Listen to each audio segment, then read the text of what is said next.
নমস্কার। আজকে চলে এলাম আমি রীনা মণ্ডল। সমাজে যে ঘটনাগুলো ঘটে আমরা সেটাই বলার চেষ্টা করি।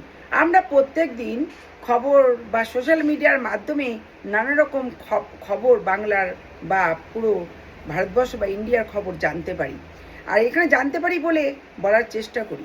আমরা এখনও অবধি অনেক জায়গায় অনেক রকম মানে কাহিনী দেখছি, যেগুলো এখনও বালুচোর বলেন, ঘরের চোর বলেন, নানা রকম চোরের উপদ্রব বেড়ে গেছে।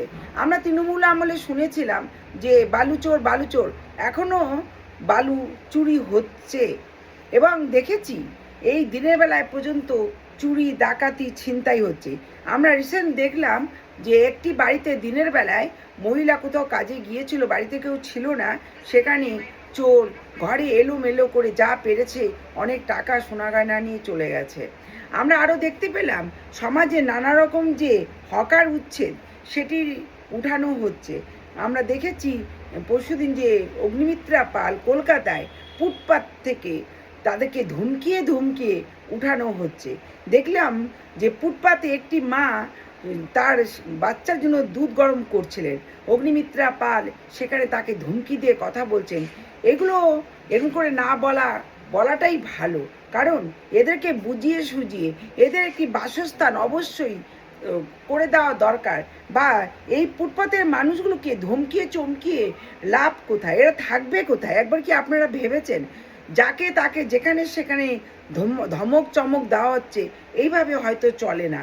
আপনারা বুঝিয়ে বলুন বা তাদের থাকার একটি বাসস্থান বা একটি জায়গা তৈরি করুন। এই যে ফুটপাতে ভিখারিরা রাস্তায় দুধ গরম করে শিশুকে খাওয়াচ্ছে, সেখানে তাকে ধমকি দিয়ে কথা বলা হচ্ছে, এগুলো মনে হয় বাংলায় মানায় না। কারণ এদের দ্বারাই ভোট আমাদের ভোট দিয়ে আপনাদেরকে নিয়ে আসে যে বাংলার কিছু কাজ করবার জন্য, কিন্তু বাংলার কাজ আজও আমরা কিছু ভালো এখনও দেখতে পাচ্ছি না। দেখছি খালি ধমক চমক আর যেখানে সেখানে হকার উচ্ছেদ করা আর অপর পার্টিকে নানা রকমভাবে অপমান করা, এগুলোই দেখতে পাচ্ছি। আর বাদ বাকি আমরা কিছুই দেখতে পাচ্ছি না। এখনও দেখছি মহিলারা অন্নপূর্ণা ভাণ্ডার পাননি, জায়গায় জায়গায় তারা আন্দোলন করছেন, জায়গায় জায়গায় তারা বিক্ষোভ করছেন। আর মহিলাদের আজকাল তো মহিলাদেরই ক্ষমতা বেড়ে গেছে, মহিলারা চাইলে অনেক কিছু করতে পারেন। আমি রিসেন্ট দেখেছি শিলিগুড়িতে একজন ভদ্রলোক আমাকে বললেন যে তিনি একটি মুরগির দোকান আশিঘরে পায় 25 বছর ধরে করছেন। মহিলারা এই বিজেপি আসার পর মহিলাদের দাপট অনেক বেড়ে গেছে। তারা সেই আশিঘর মোড়ে ওই ভদ্রলোককে দোকান করতে দেবে না। যেখানে আগে দোকান করতো 20 বছর ধরে, সেখান তাকে উঠিয়ে দেওয়া হয়েছে। সেখানে উঠানোর পর পরবর্তী একটি দোকান নিয়েছে, সেই দোকান তাকে খুলতে দেওয়া হচ্ছে না। এরা মহিলারা করছে, পুরুষরা মহিলাদের আগিয়ে দিচ্ছে।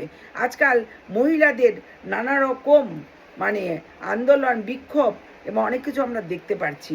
মহিলাদের দ্বারাই হয়তো আমাদের রাজ্যে ভোট প্রচলন বেশি হয়, এই জন্য মহিলাদের দ্বারাই আমাদের বাংলা আজও চলছে।